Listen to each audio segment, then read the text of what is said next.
பிடிச்சிக்கோங்க. இப்படியே பிடிங்க. அப்படியே பிடிங்க. அது மட்டும் அசைக்காமல் இருங்க. ஃபஸ்ட்டு வந்துடா இதை ஸ்கொயர் ஆக்கிறதுக்காக இந்த மாதிரி வச்சு இதை இப்படி பண்ணிக்கிறோம். இந்த வீடியோ கொஞ்சம் அட்ஜஸ்ட் பண்ணி பார்த்துக்கோங்க. ஏன்னா அம்மா பிடிச்சிட்டு இருக்காங்க. அதனால் எனக்கு இப்போ ஸ்டாண்டெல்லாம் ரெடி பண்ணதுக்கு டைம் இல்லை. ஒருத்தவங்களை மீட் பண்ண வேறு வர சொல்லிட்டேனா, அதனால் சயின்ஸ் ப்ரோக்ராம் ஸ்கூலில் நடத்தணும்.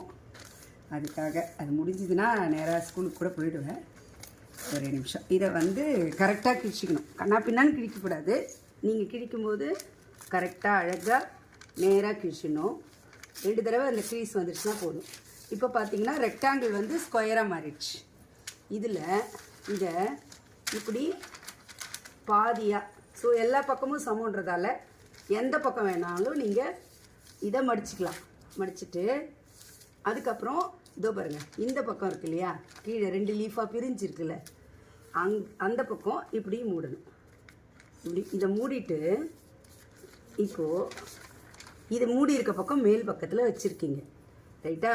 இப்போ இதை பாதியாக கதவு மாதிரி இதோ இந்த இடத்துல இப்படி மூடி இதை ஒரு க்ரீஸ் பண்ணணும்.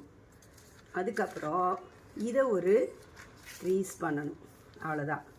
பண்ணிவிட்டு இப்போ தான் கொஞ்சம் கவனமாக என்னென்னா, இதோ இந்த ஃபோல்டு இருக்குல்ல, இதை பாருங்கள், கதவு மாதிரி இருக்கா, இந்த ஃபோல்டை இதோ இந்த இடத்துல இப்படி கை வச்சுக்கிட்டு இதோ பாருங்கள், இந்த விரலை இங்கே வைக்கிறேன், வச்சுட்டு இப்படி இந்த மாதிரி மடிச்சிங்கன்னா இந்த முக்கோணம் வரும்.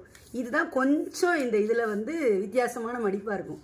மற்றதெல்லாம் சாதாரண மடிப்பு தான். இந்த பாருங்கள், இந்த இடத்துலையும் அதே மாதிரி இங்கே விரல் வச்சிங்கனாலே தானாக இது மடியும்.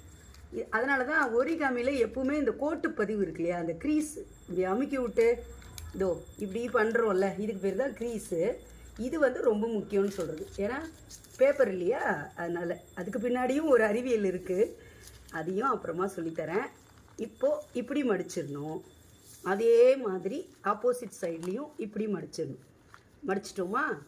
இப்போ பார்த்தீங்கன்னா உங்களுக்கு இந்த இடத்துல இப்படி 2 ஃபோல்டு கிடைக்கும். இந்த 2 இலை, இந்த 2 லீஃப் கிடைக்கும்.